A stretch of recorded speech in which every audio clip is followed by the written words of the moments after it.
Huwag kalimutan mag-like and subscribe upang maabangan pa ang mga susunod na recap. Matapos makiusap ng maraming beses kay Hanju na payagan siyang hanapin ang kanyang tadhana, umalis na rin sa wakas si Zhang Chang'an sa bundok kasama si Murongqi. Naniniwala siyang makikilala na niya ang taong nakatakda para sa kanya. Naglakbay sila ng mahabang panahon hanggang sa makarating sila sa isang kakaibang lugar. Ang paligid ay madilim at nakakatakot. Napansin ni Murongqi na ang katawan ni Zhang Chang'an ay parang ginseng na umaakit ng napakaraming halimaw kaya nahirapan silang bumaba ng bundok. Walang tigil silang inatake ng mga halimaw at nahirapan si Murongqi na panatilihin silang ligtas. Bigla na lang, nagliwanag ang mga mata ni Zhang Chang'an at nagpakita ng isang nakakatakot na simbolo. Pagkatapos magliwanag ng kanyang mga mata, sumigaw siya kay Murongqi na ito na siguro ang lugar ng kanyang tadhana dahil nakaramdam siya ng malalim na koneksyon dito at sumakit ang kanyang ulo dahil sa mga alaala. Puno ng sapot ng gagamba ang buong paligid, at ang lupa ay balot ng mga lumang buto. Lumingon-lingon si Murongqi at nakaramdam ng kaba. Naisip niyang ang lugar ay mas mukhang pugad ng mga multo kaysa sa isang romantikong lugar para sa mga magkasintahan. Naisip ni Murongqi na ang kanyang master ay may saltik sa ulo kaya tinanong niya ito kung sigurado ba siyang ito na ang lugar dahil duda siyang makakahanap sila ng babae rito. Patuloy na naglakad si Zhang Chang'an at naniwalang ito na nga ang lugar.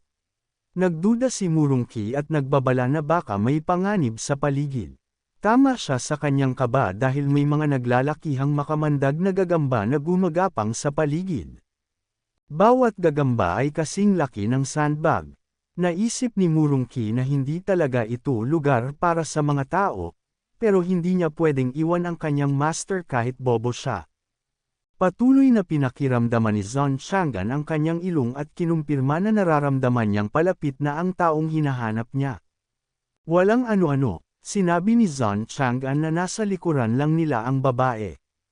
Tinuro niya ang kanilang likuran at sinabing nahanap na niya sa wakas ang kanyang tadhana.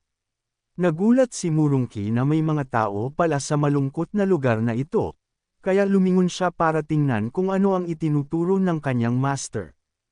Mabilis na lumingon si Murongqi, ngunit halos masuka siya sa kanyang nakita. Hindi yun isang babae. Isa itong daang taong gulang na demonyong gagamba na may mukha ng tao. Sa kabila nito, patuloy na iginiit ni Zhang Chang'an na ito ang kanyang tadhana. Habang palapit ang gagamba, nagsimulang lumuha si Zhang Chang'an at isinigaw ang pangalan ng kanyang minamahal na si Chenner, at ngumuso pa siya na parang hahalikan niya ito. Samantala, tuluyan ng inisip ni Murongqi na ang kanyang master ay nawala na ng pag-iisip tapos ginagago niya lang ito habang umiiyak si Murongqi sa gilid. Sa sobrang gulat at panik, biglang naglabas ng malaking tangke si Murongqi mula sa kawalan at walang tigil na binaril ang gagamba. Nagalit si Zhang Chang'an sa kanyang disipulo dahil binaril nito ang kanyang minamahal. Sa buong gabi, nagpaputok ng walang limitasyong bala si Murongqi hanggang sa sumabog ang lahat sa harapan nila. Nang mawala ang usok, naglaho na rin ang tinatawag na kasintahan. Naiwan sa pagkagulat si Zhang Chang'an, habang umasa na lang si Murongqi na wala ng iba pang gagamba ang biglang susulpot.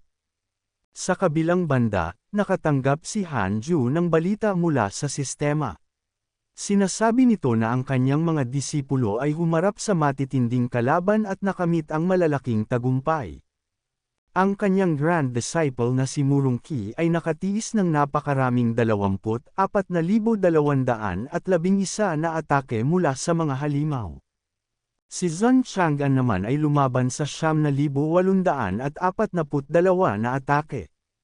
Ang Grand Disciple na si Fang Liang ay nakaligtas sa 12 atake ng Demon King at sabay na nakatuklas ng isang banal na kakayahan sa laban. Ang kaibigan niyang si Ji Xianshen ay nakalagpas sa 1,703 na atake mula sa mga Demon Cultivator. Kasabay nito, ang kanyang daw kompanyon na si Xing Hongzuan ay nakakuha ng pagkakataon para sa Spirit Soul. Ang bloodline ni Tullinger ay nagsimulang magbago patungo sa pagiging isang dakilang mangkukulam at nakaranas din ng 54 na atake ng halimaw. Sa huli, ang kanyang kaibigan na si Great Divine General ay inatake ng isang Immortal Emperor. Habang tinitingnan ng balita, namangha si Hanju sa kanilang mga labanan at naisip na napakagaling dahil marami silang nakasagupang kalaban. Lumipas ang 3 taon, isang boses ang narinig mula sa kampo ni Hanju. Dumating si Nine Cauldron sa kuweba ni Hanju upang ibalita na muling nagtitipon ang mga demonyo. Nagtanong si Hanju kung bakit sila muling nagtitipon. Ipinaliwanag ni Nine Cauldrons na may isang bagong Demon Emperor na lumitaw at gusto nitong pag-isahin ang mga demonyo para maging malakas sila. Kumakalat ang balita na may suporta ito mula sa matataas na kaharian. Dahil mahina na ang mga tao gawa ng mga nakaraang digmaan, ang bagong banta na ito ay nagdulot ng matinding takot sa marami. Nanatiling kalmado si Hanju. Naniwala siyang hanggat nasa Jade Pure Sacred Sect siya, walang masamang mangyayari. Binanggit din niya na mayroon pang ibang malalakas na sekta na magtatanggol sa mundo. Nagtanong si Elder Nine Cauldrons kung dapat na lang ba silang maupo at walang gawin habang nagpapalakas ang mga demonyo. Sinabihan siya ni Hanju na manatili sa kanyang pwesto at huwag magmadaling sumabak sa laban dahil mas mabuting iwasan ang mga problema at responsibilidad. Lumalaki pa lang ang kanilang sekta, at ang pagsali sa isang malaking digmaan ngayon ay isang katangahan. Wala nang nagawa si Elder Nine Cauldrons kundi sumang-ayon kahit nagulat pa rin siya.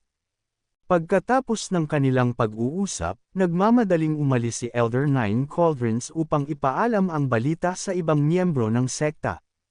Pinanood siya ni Hanju na umalis ng may malalim na buntong hininga ng ginhawa dahil naiwasan na naman niya ang mga karagdagang responsibilidad.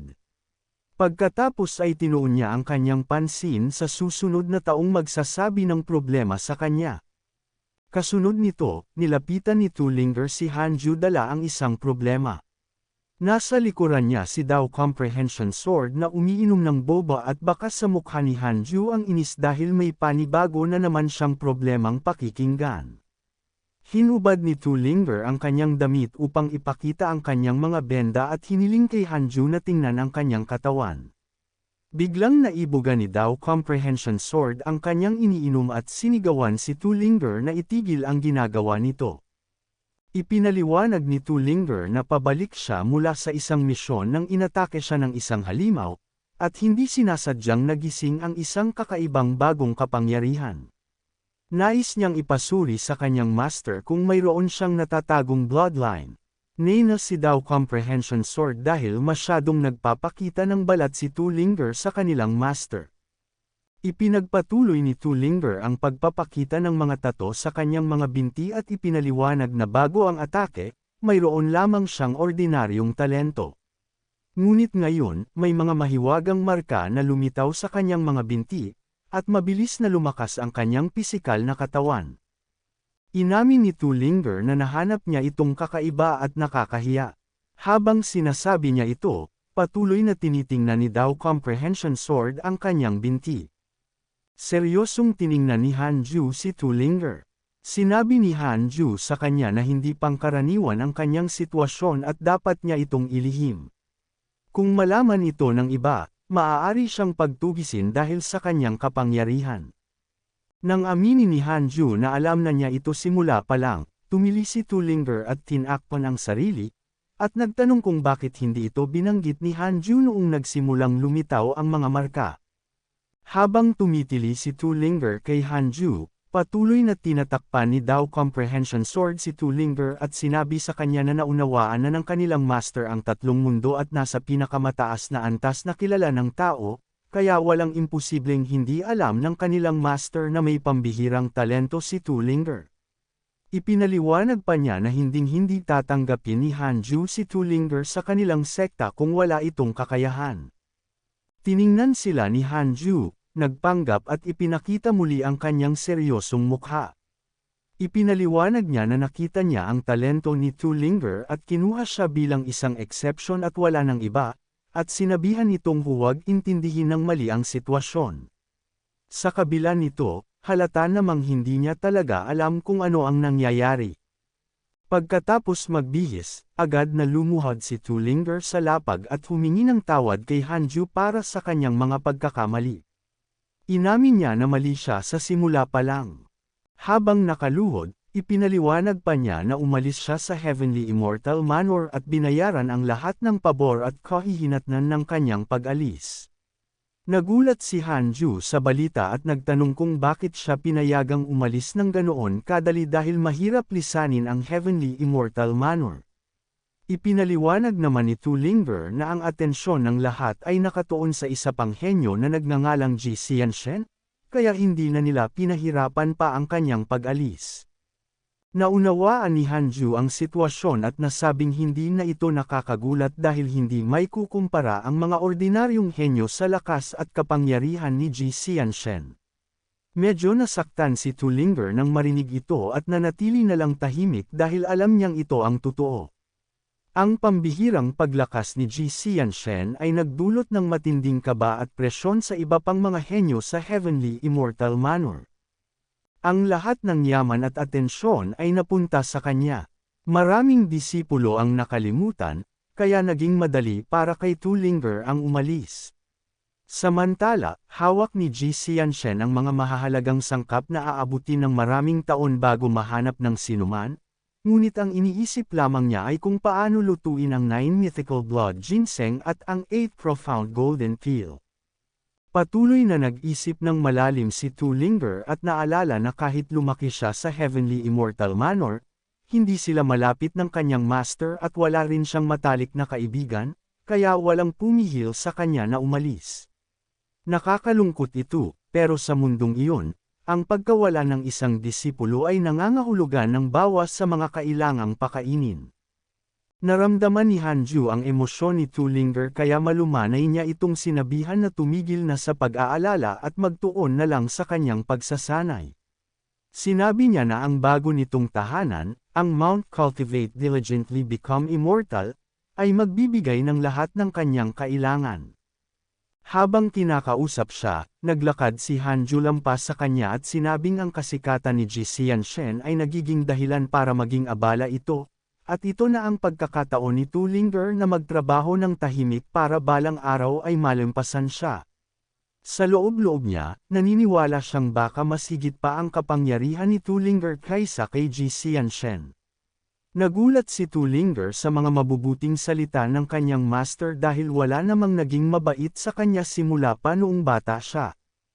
Gayunpaman, nagbabala siya na ang tadhana nito ay may dalang mabigat na karma, at ang sobrang atensyon ay maaaring magdulot ng panganib. Mas mabuting manatiling tahimik at magsanay ng mabuti. Habang naiiyak sa tuwa si Tullinger, ang totoo ay alam ni Hanju na ang kapangyarihan ni Tullinger ay pwedeng magdala ng mga pinsala, kaya sinabihan niya itong iwasan ang labis na pakikipag-ugnayan sa labas na mundo upang makaiwas sa gulo. Eksakto namang nabanggit ni Hanju na ayaw niya ng gulo, biglang lumitaw ang sistema at sinabing ang Black Lake Demon Emperor ay nakabuo ng galit laban sa kanya, na may kasalukuyang antas na 4 na bituin. Nagulat si Hanju sa balita at nasabing tanggi ng buhay ka.